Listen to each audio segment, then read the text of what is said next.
another nerd science bangerino. Could Iron Man survive dead space? Obviously he can. His suits are way over prepared for any type of apocalypse. I feel like dead space or not, like Dead Space, zombies, Resident Evil, whatever. His suits are prepared for it. His suit will carry him to the marker, and he will be able to destroy the marker easily. You guys let me know down in the comments below if you guys think otherwise, but let's find out. I think we're all here though with it. You know what I mean? Because there's no way Iron Man doesn't survive dead space. Armor can survive a nuclear blast. It's been tested against the vacuum of space, the heat of a star, and the raw kinetic force of a Hulk punch. On paper, nothing on Earth should be able to touch him. But what if the threat isn't physical? Yeah, but if a world breaker Hulk punches him, something that destroys planets, his suit is mush. And if Iron Man was to go up against Magneto, like Magneto could just crush the armor on him and just like, oh yeah, you're dead, Iron Man. I don't know. I have a beef with Iron Man just because of Civil War and Ultimate Alliance too. I would always go Captain America, and it was just I was always battling Iron Man though. It's funny. What if it doesn't care about vibranium, repulsor blasts, or arc reactor output? What if it weaponizes the dead themselves? Manhattan is under full quarantine. Spider-Man's tracker went dark 6 hours ago. And the streets are painted in something that used to be human. Today, we're asking the question, could Iron Man's bleeding-edge nanotech actually survive a dead space marker outbreak? Easy. And could his mind hold out long enough to matter? The slasher ambush Easy. and nanotech versus necrotic bone. Ooh, Tony necrotic drops bone. into Times Square at 0300 hours. No civilians, no heat signatures. His thermal array is Where's picking the up bone movement, temple?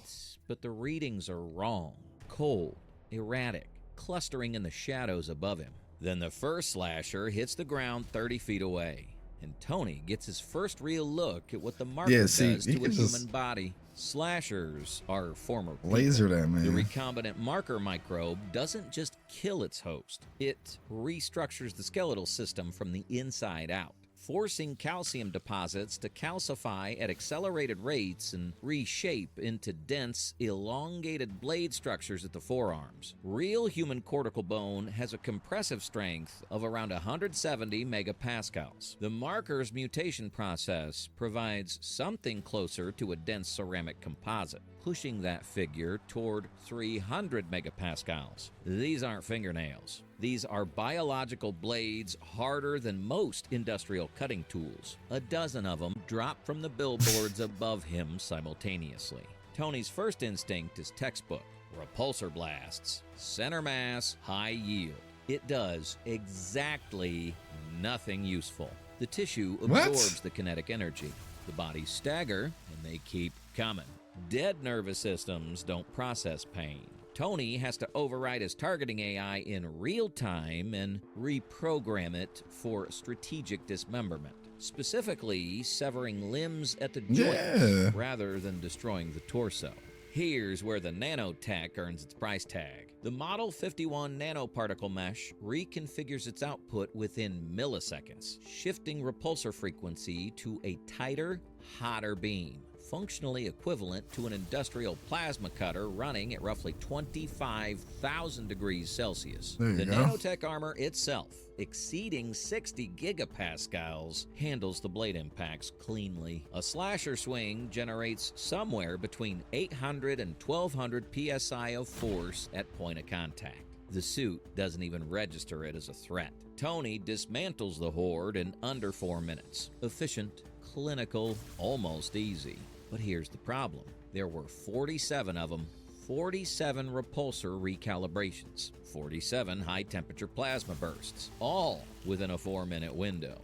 Tony's initial power reserves takes a 22% hit before he's even moved 2 blocks. In a city, 8 million potential necromorphs, that burn rate is not sustainable. Survival tier A. The nano... To be fair, I thought he was gonna be up in space on the ship, or you know how Leon was fighting them. Like there's a couple of them here and there or whatever, but now he's fighting. I mean, he's fighting the whole horde. He's fighting everybody. So I don't know. I mean, he could do it though. I feel like. Watch, we're gonna get a cameo or something. Tech handles the physical threat without breaking a sweat, and Tony's tactical adaptation is fast. But the power drain is a slow bleed that's gonna matter a lot later. He's winning the battle and already losing the war of attrition. Lurkers, brutes, and the biology of infection. Peter's last known coordinates put him somewhere beneath Midtown. Tony drops into the subway system at 34th Street, and the tunnel swallows him whole. No ambient light, no radio signal. His suit's sonar maps the space in pulses, painting the walls in wireframe. And that's when he sees them. Lurkers, dozens of them, clinging to the ceiling like pale, bloated spiders. Ew. Their bodies twisted into something that barely resembles the people they used to be. Lurkers are what happens when the marker prioritizes range over mass. The infection repurposes the host's musculature to generate rapid-fire projectile spines. Organic fléchettes launched from the back and limbs at speeds that rival a compressed air nail gun. They're not built for close combat. They're built to keep you pinned while something bigger closes the distance. Right. Tony hears it before he sees it. A low, rhythmic impact. Each footfall shaking loose dust from the tunnel ceiling. Then the brute rounds the corner, and the sonar render... Leon dealt with this easy. Tony, you can deal with this easy as well. Can barely contain roughly 2,000 pounds of reanimated biomass, the marker having fused multiple host bodies into a single, heavily armored organism. The frontal carapace is a thick shell of calcified bone plate, layered like natural armor. It charges. The physics here are straightforward and brutal. A 2,000-pound mass moving at approximately 20 miles per hour carries a kinetic energy of around 120,000 joules at point of impact. Tony's inertial dampeners are rated to absorb significant punishment, but they're designed for ballistic impacts and explosive shockwaves, not a sustained, grinding collision with something that doesn't stop pushing. The G-force spike on Tony's internal organs during that first hit is somewhere in the range of 15 to 20 Gs. He fires the unibeam at center mass. Unibeam! The calcified frontal plate scatters the beam like a prism, deflecting it into the tunnel walls. So Tony drops, targets the legs. The brute goes down hard, and the tunnel shakes when it hits the floor. But while Tony was focused on the brute, the lurkers were working. Their acidic projectile fluids been hitting the suit's He needs to get them blades. Didn't he have blades in Endgame or Infinity War or something? The marker infection produces a corrosive biological just start chopping compound that with thing a up. pH hovering around 1.5, roughly equivalent to concentrated stomach acid. Carbon nanotube composites resist chemical attacks, but sustained exposure degrades the nanite bonding matrix at the molecular level. The auto repair system kicks in, but it's burning nanite reserves to patch damage faster than it was designed to. The recombinant marker microbe doesn't just mutate, it optimizes. It reads the environment, reads the threat, and builds the right tool for the job. Slashers for close quarters, lurkers for suppression, brutes for raw force. It's not random. It's adaptive. Survival tier B. Tony wins the encounter, but the suit is compromised. The marker isn't throwing bodies at him. It's running a field experiment, and Tony is the test subject. The marker signal and the unkillable Ubermorph. Ubermorph. Unkillable Ubermorph. Tony reaches Oscorp Tower with 61% power remaining and 3 compromised panels on his left side. The building is dark from the ground floor up. No emergency lighting, no grid power, nothing. His sonar maps the lobby as he pushes through the shattered entrance doors. Then his HUD glitches. Not a flicker, a full cascade failure across his threat detection overlay. When the display comes back, it's showing heat signatures that don't match anything in the building. A ghost reading of Steve Rogers standing in the corner, then Natasha, then Vision, all dead, all staring at him. Tony knows they're not real. He knows it, but the marker doesn't need you to believe the hallucinations. It just needs them to slow you down. Here's what's actually happening. The marker emits a localized electromagnetic signal that targets the brain's temporal lobe, the region responsible for pattern recognition, memory retrieval, and emotional processing. The marker essentially amplifies that disruption into a full psychotic break, and it specifically weaponizes your own memories against you. The smarter you are, the more material it has to work with. Tony Stark's memory is a library of trauma, and the marker has full access. He hears Jensen's voice telling him he wasted his life. He hears Pepper asking why he didn't come home sooner. Distorted and looping. The Ubermorph drops from the ceiling of the second floor atrium without any warning his sensors can catch. The Ubermorph is the marker's apex creation, a necromorph that has fully shed the limitations of its original host body and exists almost entirely as a vehicle for accelerated biological regeneration. Tony fires his cutting lasers and slices it into 4 separate pieces. It takes 11 seconds to fully reassemble. The biology behind this is genuinely unsettling. The Ubermorph's cellular regeneration operates on a principle similar to the axolotl, a salamander capable of regrowing entire limbs.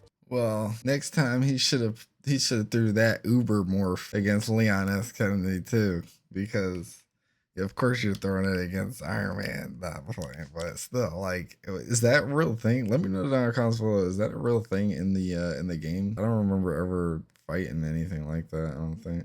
Spinal tissue and portions of its heart. But where the axolotl takes weeks, the Ubermorph completes full structural reconstruction in seconds. You can't win a war of attrition against something that regenerates faster than you can damage it. Tony figures this out after the 3rd attempt. He's burning power he doesn't have on a target he literally cannot kill, and the hallucinations are getting louder. He makes the call. Tactical retreat straight up the elevator shaft, using his thrusters to punch through each floor until he breaks into open air above the building's midpoint. He makes it, but his power reserves are now sitting at 28%. His left gauntlet is partially locked, and the marker signal is still threading through his neural interface like a frequency he can't tune out.